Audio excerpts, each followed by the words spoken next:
foodstuff and beverages provide consumers with experiential benefits, and they are experience products. So the concept of customer experience is fundamental to understand when companies think of the value they want to provide to consumers. But what is consumer experience? A consumer experience is that combination of sensorial experience, cognitive experience, emotional experience. So it's a combination of emotions, thoughts, sensations that consumers put in place when they buy and consume a product. So the more a product is experiential, the more the value the consumer gets. The point is, how can a company design a highly experienced consumption for consumers? What is important to understand is that consumption experience is only a part of consumer experience. We tend, managers, entrepreneurs, we tend to consider the experience linked only to the consumption. But this is not the case. We as consumers, we experience the product and the service much before, much earlier than the consumption, and also after the consumption. So the whole customer experience is made of different stages, of different components. There is a pre-consumption experience, there is a purchase experience, there is a consumption experience, and there is also a post-consumption experience. What is pre-consumption experience? It's the experience linked to every activity that consumers put in place before buying and consuming the product.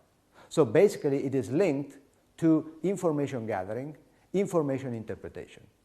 So information gathering and interpretation can appear a very functional activity. So I do collect information because I want to make a choice. But that pre-consumption experience can be made an experience. Think, for example, to a consumer who collects information by reading a newspaper, by reading a magazine, by getting onto a website or into a shop.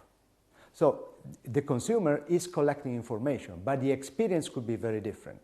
And think, for example, if the website is very nice or it's very bad, it's very nice looking or it's very difficult to interact with.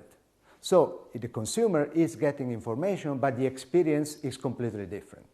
So a company can increase customer experience by improving the experientiality of the pre-consumption stage, the information collection stage. And then comes the purchase experience. The purchase experience can be divided in two sub-stages. One is the choice experience, and the second one is the shopping experience. What is choice experience? It's the experience that consumers go through when they have to make a choice. So basically comparing products and come up with a final choice. And also this stage can be made experiential. For example, let's think to a consumer or to a couple or to a group of friends which are deciding to spend a weekend in a famous food destination, a city which is very famous for its famous restaurants.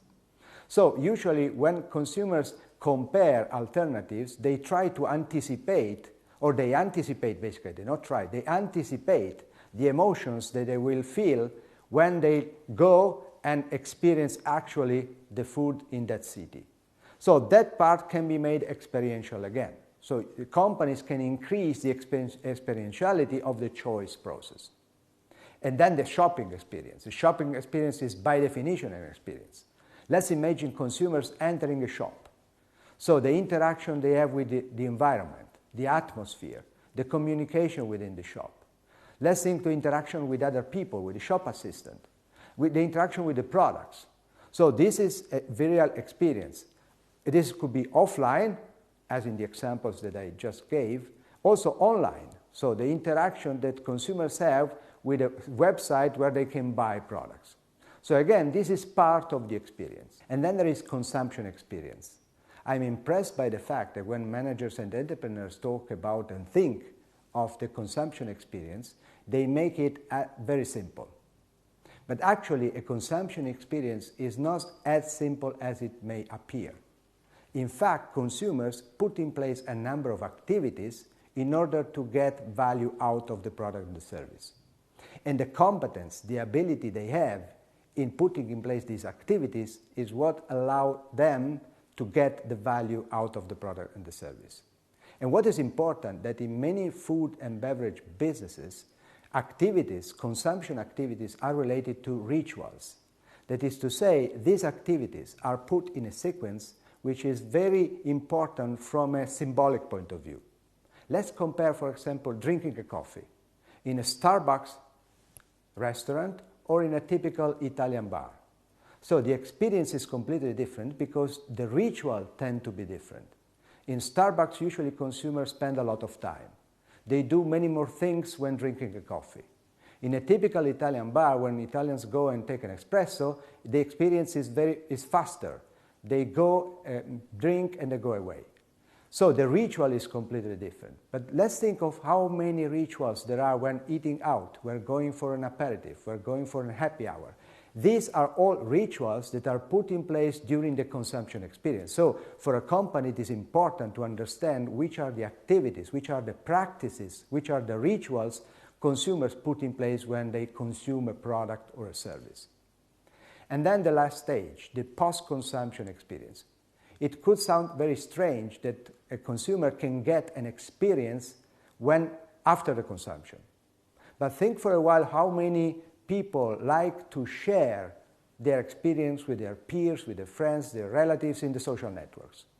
This is an experience. That is to say, it's not only functional. I want to recommend a restaurant. I want to recommend a product or a brand that I have already consumed.